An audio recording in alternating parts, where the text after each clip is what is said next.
Hello students, how are you? I hope all are fine. Today we are going continues our chapter. Have you studied what I have taught in the earlier section? Have you done your homework? Now I will discuss about next portion. Our India.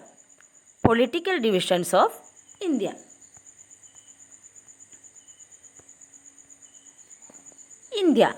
India is a big country with a large population. To run the country smoothly, India is divided into states and union territories. India has 28 states and 8 union territories. The capital of India is New Delhi. The capital of India is New Delhi. The offices of the government of India are based in New Delhi. Again, India is a dash country. Yes, very good. Big country with a large population. To run the country smoothly, India is divided into dash and dash. Yes, very good. States and union territories. India has how many states? Yes, very good. 28 states and how many union territories? Yes, good. 8 union territories. India has 28 states and 8 union territories. The capital of India is? What is the capital of India? Yes, good. The capital of India is New Delhi. The offices of the government of India are based in? Yes, very good. New Delhi. The capital and the government of India is same. New Delhi. The states have their own governments, whereas a union territory is ruled directly by the central government. Listen, the states have their own governments. Governments, you know governments? Yes, very good. The states have their own governments, whereas a union territory is ruled directly by the dash government. Yes, very good. Central government. Look at this picture. This is our India. Then Rajasthan is the largest state area-wise and Goa is the smallest state. You know, Rajasthan is the largest state. Which state? Is very good. Largest state. Area-wise, Goa is the smallest state. Then, the 7 states of East India are called the 7 sisters. What is? Yes, good. The 7 states of India are called the 7 sisters. These states are Assam, Arunachal Pradesh, Manipur, Meghalaya, Mizoram, Nagaland and Tripura. Again, the 7 state names. Please tell me. Yes, very good. Assam. Next. Yes, good. Arunachal Pradesh. Then, yes, good. Manipur. Another one. Yes, very good. Meghalaya. Next. Yes, nice. Mizoram. Then, yes, very good. Nagaland. Last one is? Yes, very good. Tripura.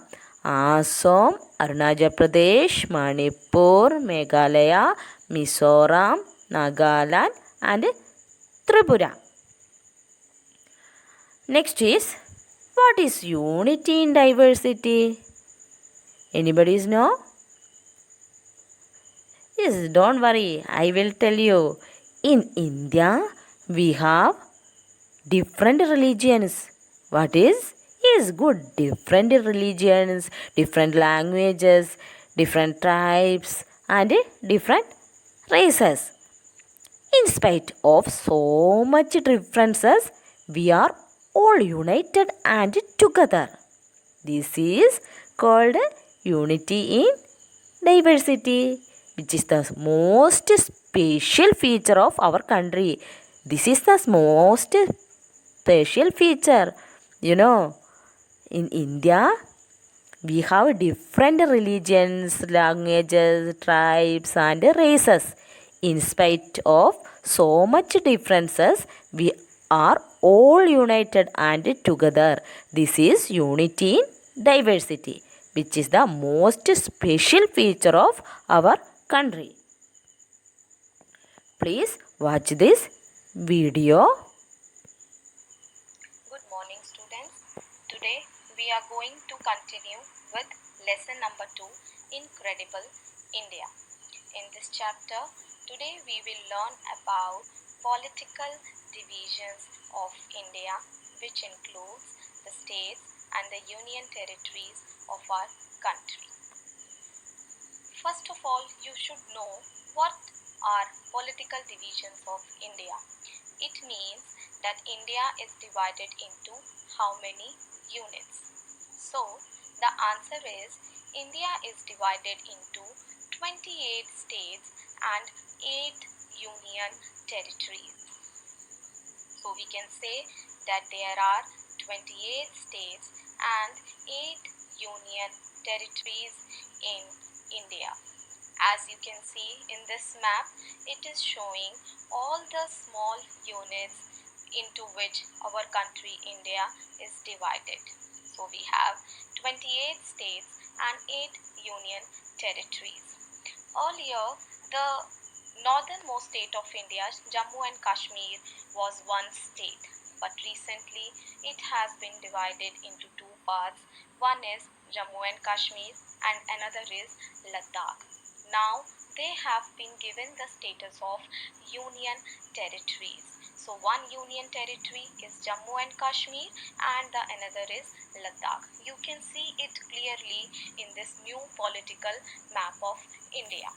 Along with it, in the year 2014, Telangana is also differentiated, separated from the state of Andhra Pradesh. So now it has got now two states. One is Telangana and another is Andhra Pradesh. So these are the two recent developments that have been made in the political territories of our country, India. You have been filling this map in class 3 as well, so you can practice this map along with the capitals of these 28 states and 8 union territories. Now in this political map of India, you have also seen some states which are lying in the northeast of India. These are called 7 sisters. I can name them one by one. These 7 sisters are Assam, Arunachal Pradesh, Manipur, Meghalaya, Mizoram, Nagaland and Tripura. You can see them in this map as well. You can see that these are joined together, so they are called 7 sisters. And because they lie in the northeast direction, so they are called northeastern states of India. Next, you should know about what are union territories. Union territories are the parts of India which are directly governed by the central government of India. So, you can name those union territories, which are Andaman and Nicobar Islands, Lakshadweep Islands, Dadar and Nagar Haveli, and Daman and Diu, Now these two union territories were earlier separate union territories. These were two union territories, but now they have been clubbed as one by the government of India recently. So they are now counted as one union territory, Dadar and Nagar Haveli and Daman and Diu. Earlier they were separate, but now they are one. Next is Puducherry. Next is Chandigarh, which is also the capital of two states, Punjab and Haryana. Next is Ladakh, Jammu and Kashmir. As I have told you just now, they are now union territories. And the last one is our own Delhi, whose official name is National Capital Territory of Delhi. You can easily locate them in the political map of India along with their capitals. The PDFs that have been provided to you also shows you this map, so you can study and read accordingly. Now the next thing is that our whole country India is looked after by, taken care by one government, which is called central government. So central government is responsible for our entire country. What all the need arises, what are the things that are required, it is the responsibility of central government to look into. Similarly, you all know that our country is divided into small parts which are called states. So those states are also governed by their own state government. It has been done so that India can be run, can be administered, can be governed properly and efficiently. So every state government look after its own state, look after their own people. So in nutshell, we can say that the government of India is divided into two parts. One is central government, which is looking after the entire country. Another is state government, which looks after its own state. So that's all for this video. Today we have studied about the political divisions of India. You can read the same from the PDFs given, and for revising the concept, you can do the worksheet which is being sent to you on your class groups. Thank you and take care.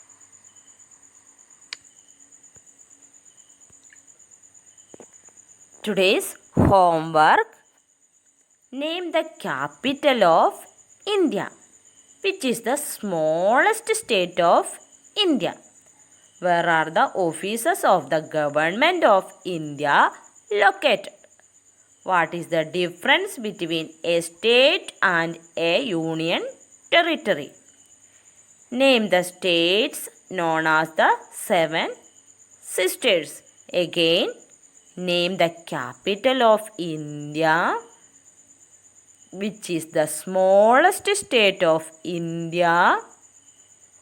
Where are the offices of the government of India located? What is the difference between state and a union territory? Name the states known as the Seven Sisters. Please write only name. 7 state name. With this, we end our today's topic. Thank you. Have a nice day.